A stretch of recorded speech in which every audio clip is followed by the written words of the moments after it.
பாப்பனப்பட்டு என்று சொன்னாலே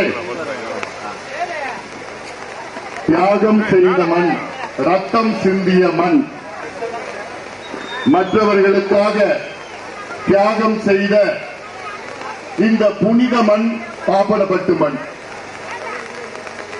அப்படிப்பட்ட மண்ணிலே நம்முடைய தேர்தல் பிரச்சாரம் இன்று நடைபெற்றுக் கொண்டிருக்கிறது.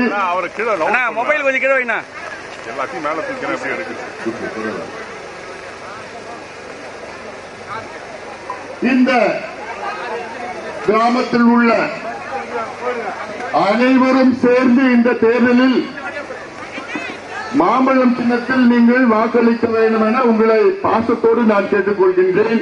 அதை உறுதியாக நீங்கள் செய்வீர்கள் என்று நான் நம்புகின்றேன்.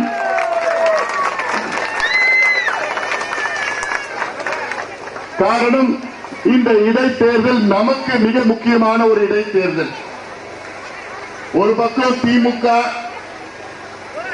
அவர்கள் கிட்டத்தட்ட 10 அமைச்சர்கள், 80க்கும் மேற்பட்ட சட்டமன்ற உறுப்பினர்கள், ஊராட்சி மன்ற குழு தலைவர்கள், கவுன்சிலர்கள் எல்லாமே இங்க சுத்திட்டு இருக்கிறாங்க. பணம் மூட்டை வச்சு சுத்திட்டு இருக்காங்க. நம்ம கிட்ட எதுவும் கிடையாது, பணம் கிடையாது, அதிகாரம் கிடையாது. ஆனால் என்ன இருக்கிறது?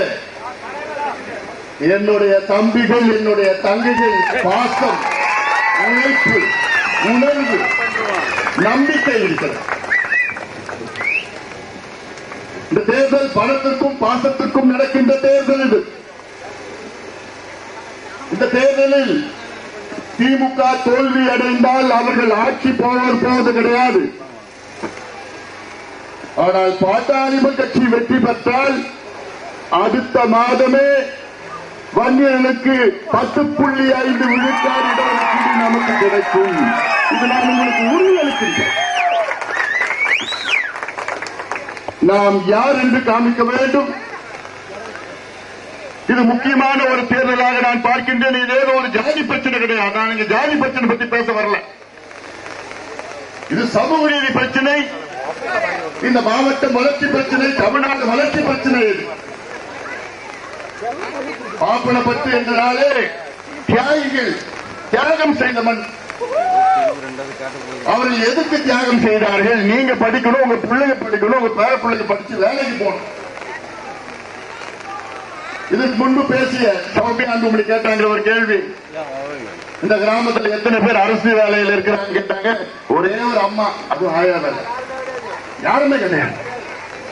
எவ்வளவு பெரிய ஒரு மோசடி நடந்துட்டு இருக்கு. போய் இந்த மண்ணிலே, இந்த பகுதியிலே 3 உயிர்களை நாம் இழந்தோம். ஆனால் இந்த கிராமத்திலே ஒரு அரசு வேலைகளும் இல்லாத ஒரு சூழல். அதுவும் எவ்வளவு காலத்துக்கு பிறகு? 30 ஆண்டுகளுக்கு பிறகு. இது எவ்வளவு பெரிய ஒரு அநியாயம். இன்னும் எவ்வளவு காலம் நீங்கள் பொறுத்திருப்பீர்கள்? சட்டமன்றத்தில் 3 நாட்களுக்கு முன்பு முதலமைச்சர் ஸ்டாலின் அவர்கள் தெளிவாக சொல்லிவிட்டார், வன்னியர்களுக்கு நாங்கள் இடஒதுக்கீடு கொடுக்க மாட்டோம், எங்களால முடியாது, கொடுப்பதற்கு எங்களுக்கு மனம் இல்லை என்று தெளிவாக சொல்லிவிட்டார். அதனால்தான் நான் சொல்கின்றேன், இது வன்னியர்கள் பிரச்சனை மட்டும் கிடையாது. தொகுதியில் உள்ள அனைத்து சமுதாயங்களும் சேர்ந்து நம்முடைய வெற்றி வேட்பாளர் சி அன்புமணி அவர்களுக்கு மாம்பழம் சின்னத்தில் வாக்களியுங்கள். அடுத்த மாதம் என்ன நடக்குதுன்னு உங்களுக்கு தெரியும். உறுதியா நான் சொல்றேன்.